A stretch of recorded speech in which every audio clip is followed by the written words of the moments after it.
کچھ ہی دنوں کے بعد وہ مالکن گھر سے بازار جا رہی تھی، عین سڑک پر ہارٹ فیل ہوا اور وہیں ختم ہو گئے۔ دکاندار مرغی پکڑنے سڑک پر پہنچا، ٹرک آیا، دکاندار سڑک کے نیچے آیا، وہیں دم توڑ گیا۔ انسان کو ضرورت ہے، میت کو ضرورت ہے، بچوں کو ضرورت ہے، اولاد کو ضرورت ہے۔ اس آسمان سے اپنے اوپر نور برستا نظر آیا اور چند لمحوں کی یہ کیفیت اس کے بعد ختم ہوئی۔ اس دن ایک خاتون بیٹھی تھی کہ میں تسبیح خانے آئی، آج سے 10-12 سال پہلے میری شادی ہوئی، اور ایک ایسے گھر میں شادی ہوئی جن کی نسل در نسل میں یہ گناہ ہیں، وہ کبیرہ گناہ تھے، بہت بڑے گناہ تھے۔ کہا ان کے ہاں یہ گناہ نہیں ہے، یہ رواج ہے۔ اور پھر ان کا دادا ایسے تھا، ان کا پردادا ایسے تھا، کہہ رہے 2-4 نسلوں کے تذکرے تو میں نے بھی سنے، اب بھی ان کا باپ ایسا ہے، بیٹے ایسے ہیں اس گھر کے اندر۔ اور میری تربیت تھی تسبیح خانے کی نسبت کے ساتھ، اور میں آج تک 10-12 سال سے اس گھر میں آج تک سنبھل نہیں پائی۔ میں کیا کروں؟ طلاق لے لوں؟ میں نے کہا نہیں۔ پھر کیا کروں؟ میں نے کہا ان کی ہدایت کا تو ذریعہ بن جا، اس کے لیے تجھے بڑا صبر کرنا پڑے گا، بڑا حوصلہ لانا پڑے گا، اور بہت زیادہ صبر، حوصلہ اور بہت زیادہ، تو ان کی ہدایت کا ذریعہ بن جا۔ ہمیں تو جانوروں سے ڈر لگتا ہے، ہمیں تو انسانوں سے ڈر لگتا ہے۔ میں سن 2000 تک، 2002، 3، 4 تک غالباً اسلام آباد میں ملاقاتیں کرتا تھا لوگوں سے، وقت مقرر تھا، جگہ بھی تھی۔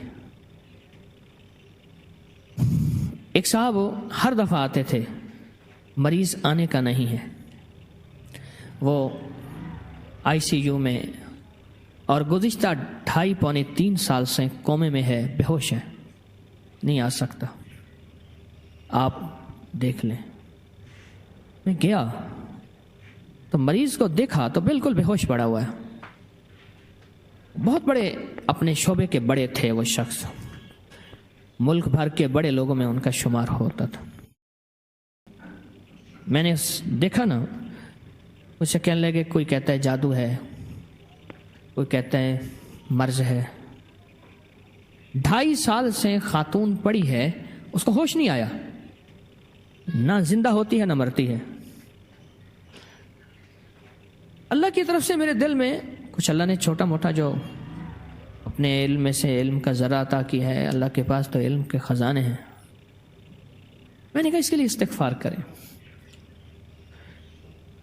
اور ایک پوری کی پوری ٹیم بٹھائیں، کوئی مخلصین کی ہو جو استغفار کرے اس کے لیے، اور استغفار یہ کرے کہ اللہ تو اس کی روح اپنے پاس لے لے اور اس کو موت دے دے، بس استغفار کریں۔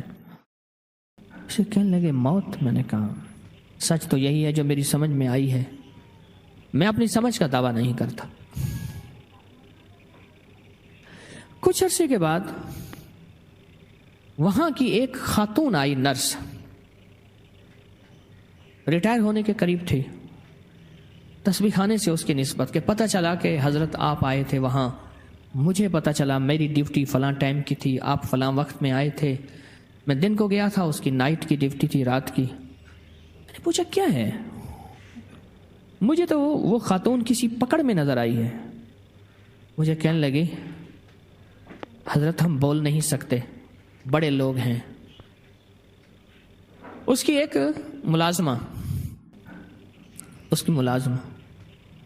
اور اس کی ملازمہ کا بچہ تھا، گھر میں کام کرتی تھی۔ اس کے بچے نے اٹھا کے کوئی چیز کھا لی جو اس کے دسترخوان پہ پڑی تھی۔ اس کو غصہ آیا، اندر گئی تو وہ چمٹا جس سے روٹیاں الٹ پلٹ کرتے ہیں گرم، وہ چمٹا اٹھا کے ملازمہ کے بچے کی زبان اسے کھینچی۔ اس کی زبان جل گئی، بیچارہ چیختا رہا، ماں اسے لے گئی، معافیاں مانگتی رہی ماں۔ بس کچھ ہی عرصے کے بعد اس کے سر میں درد ہوا، اور سر میں درد کے بعد بے ہوش ہو گئی، اور آج تک ہوش میں نہیں آئی۔ اللہ کے نبی علیہ الصلوۃ والسلام میرے کملی والے فرماتے ہیں، میں 70 دفعہ صبح اور 70 دفعہ شام استغفار کرتا ہوں۔ نبی پاک معصوم وہ فرماتے ہیں میں 70 دفعہ صبح میں 70 دفعہ شام استغفار کرتا ہوں. وہ استغفار بنیادی طور پہ میرے آپ کے لیے ہے. وہ استغفار بنیادی طور پہ میرے آپ کے لیے ہے. مجھے بتانا ہے، آپ کو بتانا ہے، امت کے لیے کرنا ہے.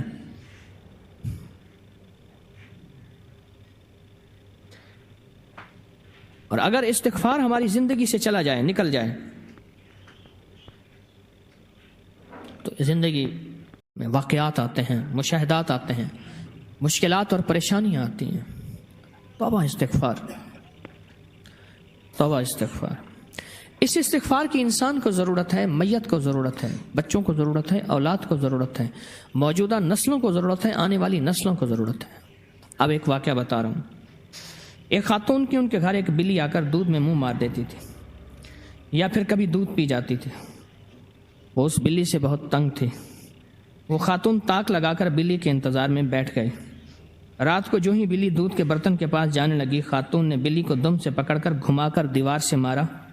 اس کی ایک دردناک چیخ نکلی اور وہ بلی وہیں مر گئی. اگلے دن وہ خاتون کسی کام سے گھر سے باہر گئی. سڑک پار کرتے ہوئے تانگے کا بم، جس لکڑی سے گھوڑا جویا جاتا ہے، بانسیں ہوتی نا، اس عورت کے سینے کے آر پار ہو گیا، پسلیوں کو توڑتا ہوا، اور وہ وہیں دم توڑ گئے. ایک گھرانے نے نیا گھر خریدا. اس گھر کے صحن میں گھنا جامن کا درخت تھا. پرندوں کے گھونسلے تھے. پرندے پھل بھی کھاتے تھے اور ان کی بیٹھیں بھی ہوتی تھیں. انہوں نے درخت جڑ سے کٹوا دیا. صحن میں پتوں کا گند بھی ہوتا تھا. کچھ ہی دنوں کے بعد وہ مالکن گھر سے بازار جا رہی تھی. عین سڑک پر ہارٹ فیل ہوا اور وہیں ختم ہو گئی. ایک شخص دیسی مرغیاں ذبح کر کے فروخت کرتا تھا.